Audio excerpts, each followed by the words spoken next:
Guys, this is Justin. Before I do get started, I wanted to thank you guys for making me a part of your day. This video, I'm going to be kind of breaking it down, what an online class is, what can and can't be done, and kind of the tips on taking an online class, all right?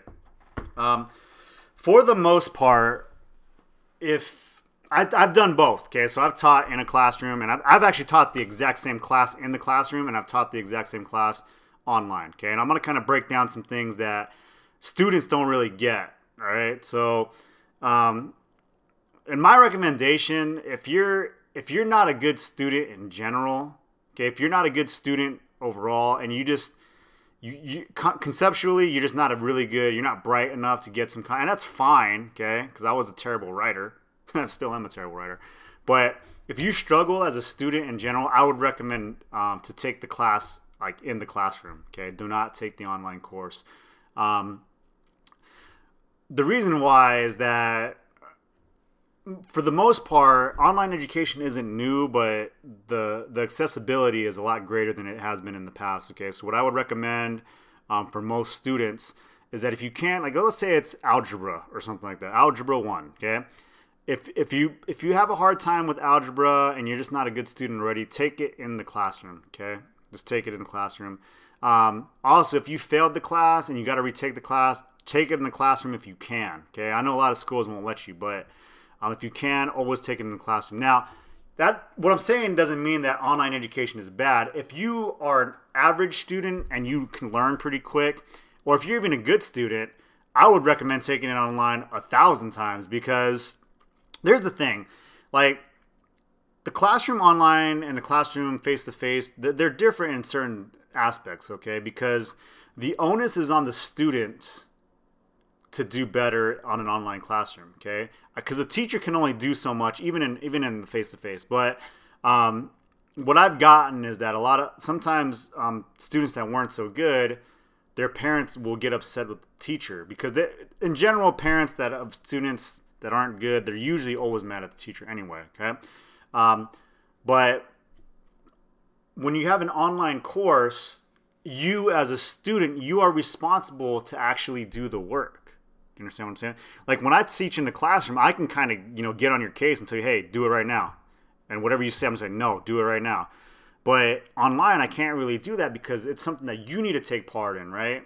But the convenience of an online course greatly outweighs anything like that. So the number one problem with students that do online courses is time management. That's it, okay? Because I can kind of tell, I can tell by the way somebody talks to me, a student talks to me or emails me or anything like that when they're online. I can tell if they know how to do everything pretty easily, right? Whether or not they will do that on time or anything like that is a whole entirely different issue, okay? There's students that always get A's, they'll probably get a B or a C in an online course, and it's not because they didn't know how to do it, it's because they didn't know how to manage their time. That's one of those things. Because when you go to class every day and you see my face every day, it kind of reminds you, hey, I need to do some work.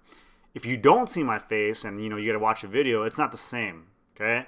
But one thing that I have noticed online is that there's students that do a lot better online than they would in the classroom, because they're able to do what they want to do on their own pace, all right? Like you still have assignments and you still got to do all these things, but some of the things that's better for them is that they have the convenience, okay?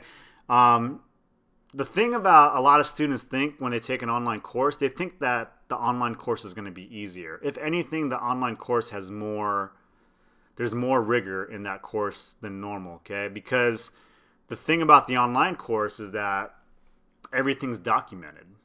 Do you understand what I'm saying? So everything's documented. The principal sees everything, okay?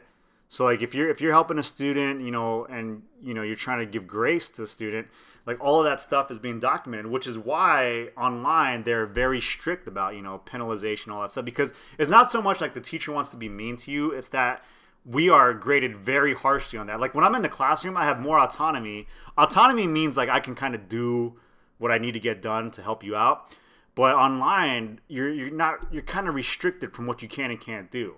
And that's what a lot of students don't get, because they think well, why can't I just do all my work at the last day? I was like, you can, but that means I got to penalize it. And it's not so much that I really want to penalize it as much as I have to, okay?